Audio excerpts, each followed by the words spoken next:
this morning, Michael Jackson not guilty on all counts. So Jackson's lead attorney, Tom Mesereau, live on the victory and the party overnight at Neverland, and Jackson's journey. Michael Jackson not guilty, all 10 counts. Good morning, Jim. Good morning, Robin. What a difference an hour makes in the life of Michael Jackson. He came to court facing terrible charges that drained him of health and spirit. And then moments later, vindication, finally going home to Neverland to sleep, unburdened by the prospect of prison. A party at Neverland. Jackson family and attorneys celebrating complete victory immediately after the verdict. Lead Jackson attorney Tom Mesereau smiling broadly in full view of 300 fans outside the gates who were thrilled by the win, but disappointed Jackson made no personal appearance. We're asking everybody to leave the area. Mesereau's first public comment after the verdict, a quick declaration. Justice was done. The man's innocent. He always was. Inside court, there were tears in every corner from two of the jurors. Mother Catherine Jackson. Jackson's attorney Susan Yu was sobbing, and next to her, the defendant dabbing his eyes. ABC's Taina Hernandez was watching not 10 feet away. He started to cry more and more. With each not guilty, there were more tears. At one point, he even put both hands to his eyes to stop the flow. Not guilty 10 times. In fact, the jury confirmed, despite all the familiar faces like Jay Leno, Chris Tucker, and Macaulay Culkin, it was the woman who covered her face that sunk the prosecution case. The accuser's mother could not be believed, and her kids, who accused Jackson of child molestation, could not be trusted either. Some jurors said the mom made them feel uncomfortable. The mother, when she looked at me and snapped her fingers a few times, and she says, "You know how our culture is," and winks at me, I thought, no, that's not the way our culture is. It was a clear-cut verdict. Victory for Michael Jackson, a rebuke for the prosecution. Diane?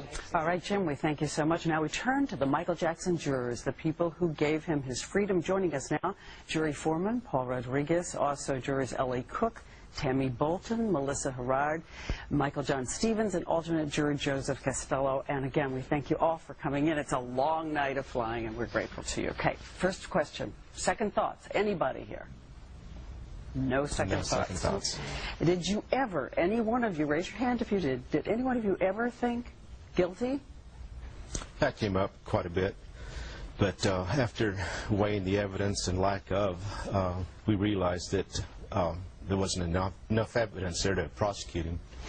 I wanted to ask about the mother, and you, Ms. Cook, specifically talked about her. You said at one point that she was sort of waving her finger at you. And she snapped. Show me what she did. Just like that, and you don't snap your fingers at a jury, you snap your fingers to get a dog to mind you.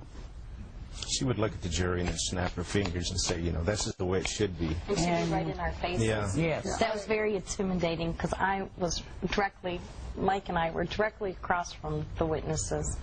And she would turn right to us like she's just, you know. But Melissa, what did that say to you? I mean, apart from how it made you feel, what did that say to you about who she was and the testimony she gave?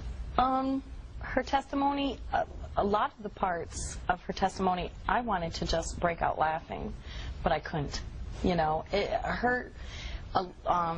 she was up and down, and the parts that I felt that she should have been more, you know, more emotional about, she wasn't.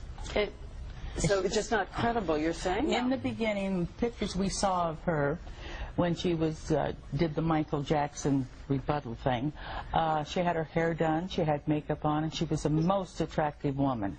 When she came into court, she looked like Mother Teresa after a bad brain. Bad. Meaning. She looked drained. Her hair was straight. She didn't have any makeup on. So you thought that was she was false, trying to play. She was trying to be pitiful to us, I felt. But what does this have to do with her son's testimony? I mean, how do you worry in any way?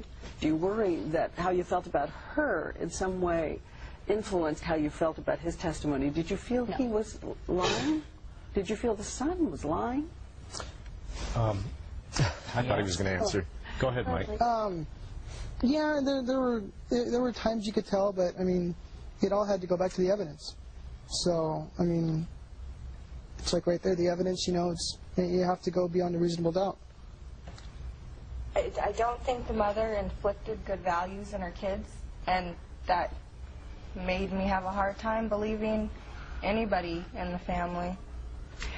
Big question about celebrity. As we know, Thomas Snedden came out and said the thing he'd learned about this was celebrity influences. Are you sure that this gigantically renowned guy walking in a room had no influence at all? We talked about that when we first started the trial, and when we went into deliberations that came up. We talked about that quite intensively, I think. And we all felt that we have to look at this man just like we would anybody else, you know, just anyone off the street, anyone in particular, you know, just not look at him as a celebrity. In fact, as the trial was going on, we really didn't pay much attention to him. Once in a while you would look at him to see his demeanor, to see what he was, had certain questions or testimony that was being presented. But at first it was kind of intimidating, somewhat. I mean, to be honest, it was. But for sitting there for 4 months and watching him every day, and I came to realize that, you know, he's a person, he's a human. And to me, that just the celebrity status just went out. He's just another person. You studied his face, any of you, at the moment the not guilty verdict came in? Well, I kind of lost it there. What do you mean? I mean, I was crying because I was watching it. I was busy. Well, it started because the other lawyer for Michael Jackson lost it. When she lost it, I lost it, because she was so, throughout the whole trial, she would look at the witnesses, not move. She would just stare at them the whole time. She never slept. And she was always so alert and everything. And then to see, my gosh, her emotions just come pouring out, that was just, oh. Any of the rest of you see anything in his face at that moment? What did you think? he looked over at us. In fact, I made eye contact with him when the last part of the verdict was read.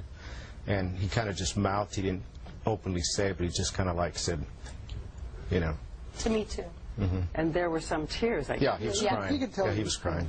Sobbing a little bit.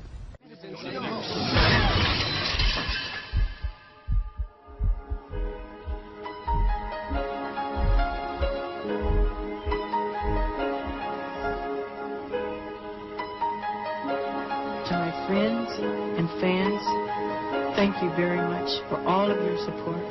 Together, we will see this through to the very end. Girl, close your eyes, let that rhythm get in.